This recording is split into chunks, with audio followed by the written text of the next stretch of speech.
A super El Niño could be in store for 2026. As temperatures heat up again in the Pacific Ocean, some scientists are predicting that we could be in store for one of the strongest El Niño events of the last 140 years.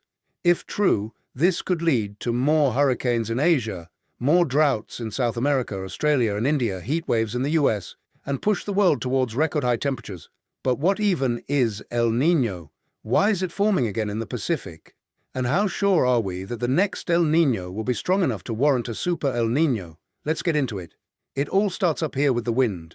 Normally, these trade winds that blow over the Pacific go from east to west, pushing water from South America across the ocean to Asia. This water moves like a conveyor belt, so as the surface water moves west, deeper water moves to the surface to replace it. This process, known as upwelling, cools down the ocean and brings nutrients to the surface where plankton can grow, supporting rich ecosystems and massive fisheries. The water moving west gets warmer and warmer as it spends more time in the sun, eventually reaching Indonesia and spreading out. This colder east and warmer west Pacific Ocean is the typical or neutral state, leading to predictable temperatures, weather patterns and ocean circulation. Sometimes these winds get even stronger, and that's a La Niña year. This makes the eastern Pacific extra cold with extra upwelling, but then shoves even more warm water to the western Pacific, heating it up. And since warm water evaporates more quickly, these La Niña years cause warmer weather conditions around India, Australia, and even as far as East Africa. But of course, the eastern side, with its cooler water, leads to less evaporation and drier, colder conditions for places like Chile, Argentina, and the southwest United States. Also, since there's extra cold water reaching the surface, La Niña years tend to cool the entire planet down, stabilizing things against a rapidly warming climate. But all that changes when the winds start to weaken. The ocean, like many of us, goes through phases. Mom, it was never a phase. Where small changes can kickstart a powerful feedback loop. At some points, the trade winds blowing east to west start to weaken. This causes less cold water to upwell, making the Pacific warm up faster. This warmer surface ocean further weakens the trade winds, causing the ocean to warm more, reinforcing this phase that we know as El Niño. Eventually, it can get to a point where the trade winds stop altogether or even blow backwards, pushing warm water from west to east. This shifts a lot of this warm water away from Asia and closer to the Americas, usually causing droughts across India, Indonesia, and Australia.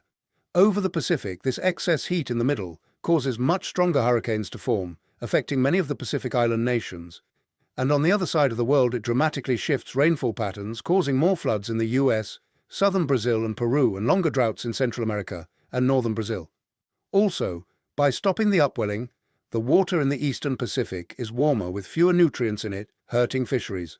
For example, in the Peruvian anchoveta fishery, one of the largest fisheries in the world, yields dropped nearly 80% during the 1997-98 El Niño. El Niño also impacts fisheries in North America, causing species to migrate much further north to avoid warmer waters. However, sometimes migration is not possible, and El Niño heat waves have led to mass die-offs in species like sockeye salmon in the Pacific Northwest. While not every fishery in the Pacific is harmed by El Niño, the ecosystem disruption on top of the warming caused by climate change can make it hard to predict the outcome of these years. To monitor the state of the Pacific, organizations like the National Oceanic and Atmospheric Administration, or NOAA, have buoys and satellites monitoring the surface temperature. Using a specific region of the ocean known as the Niño 3.4 region, temperatures are recorded and averaged over 3 months to create the Oceanic Niño Index, or ONI. If the ONI is 0.5 degrees Celsius warmer than normal, it's an El Niño year. And if the ONI is 0.5 degrees Celsius cooler than normal, it's a La Niña year. There are also tiers to the ONI, with moderate, strong, and very strong El Niños occurring at 1, 1.5, and 2 degrees C of warming. As of writing this, the ONI was around 0.2 degrees C cooler than usual, meaning that the Pacific is in a neutral state between El Niño and La Niña. So then why are people freaking out about a super El Niño? Early in April of 2026, a rare triplet of tropical storms began to form over the western Pacific. While none of these 3 storms was particularly strong, all 3 happening at once seriously messed with the trade winds. The counterclockwise spin of the northern storm and the clockwise spin of the southern storms caused strong gusts of wind to blow backwards against the Pacific trade winds.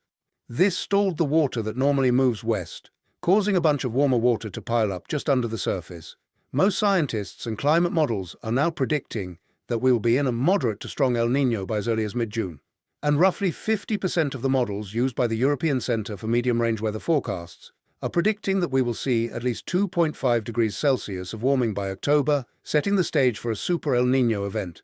NOAVD has also forecasted a 61% chance of El Niño by the summer and a 25% chance of a super El Niño by the end of the year. The disasters brought by this have the potential to be record-breaking, especially as Earth's temperature continues to climb. When disturbances like El Niño are this strong, they tend to leave lasting impressions on the ecosystems they affect.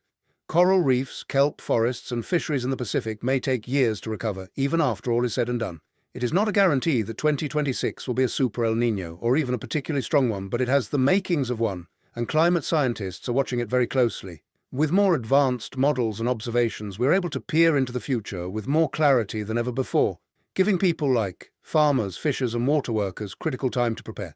The funding of programs like NOAA has never been more important as the climate changes, and they will put their expertise and resources to good use, tracking what could be one of the strongest El Niños in history. Thanks for sticking around to the end. As always, all the sources are linked down below. If you learned something from this, enjoyed this, or just want to see more climate science on YouTube, make sure to like, comment, and subscribe.